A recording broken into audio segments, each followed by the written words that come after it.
الأخ عز الدين من الجزائر. السلام عليكم. عليكم السلام ورحمة الله وبركاته. أنا الأخ عبد الله. حياك الله أخوي عز الدين. والأخ ياسر الحبيب. أهلا ومرحبا، بارك الله بكم. كيف حالك لاباس؟ الحمد لله الحمد لله، بارك الله بكم.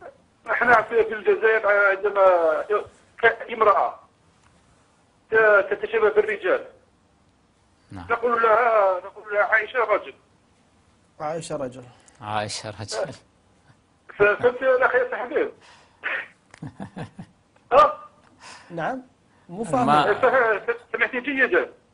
يعني لو سمعت تعيد ممكن تعيد بس السؤال. هنا امرأة في الجزائر عندما تتشبه بالرجال.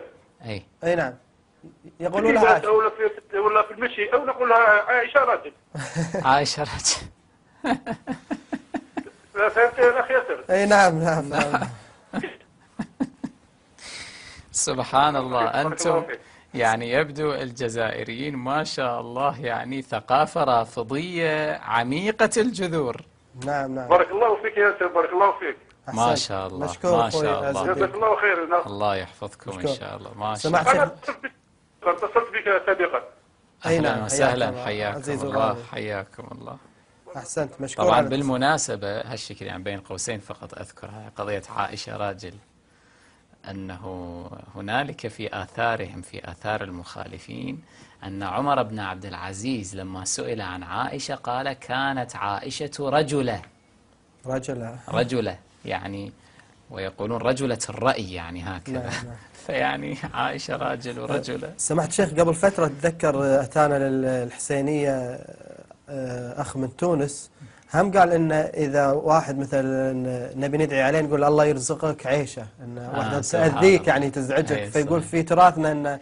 وأيضا بعض الإخوة المصريين بلغوني أنه أيضا في أمثالهم الشعبية إذا واحد يريد أنه يعني يبين للآخر أنه أنا سأهزمك ويعني سأحقرك، يقول له أنا حأعمل فيك عيشة.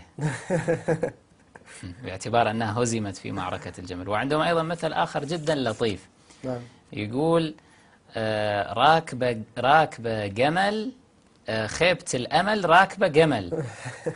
خيبة الأمل يعني عائشة خيبة أمل عندها وراكبة جمل. تاريخ كان رافضي سمعت. فحقيقة شمال أفريقيا، هذا شمال أفريقيا هو بعد كان دولة فاطمية وكان عندهم جذور شيعية، وإن شاء الله كلهم يعودون إلى رحاب الولاية لآل محمد عليهم السلام والبراءة من أعدائهم عليهم اللعنة. إن شاء الله. آمين.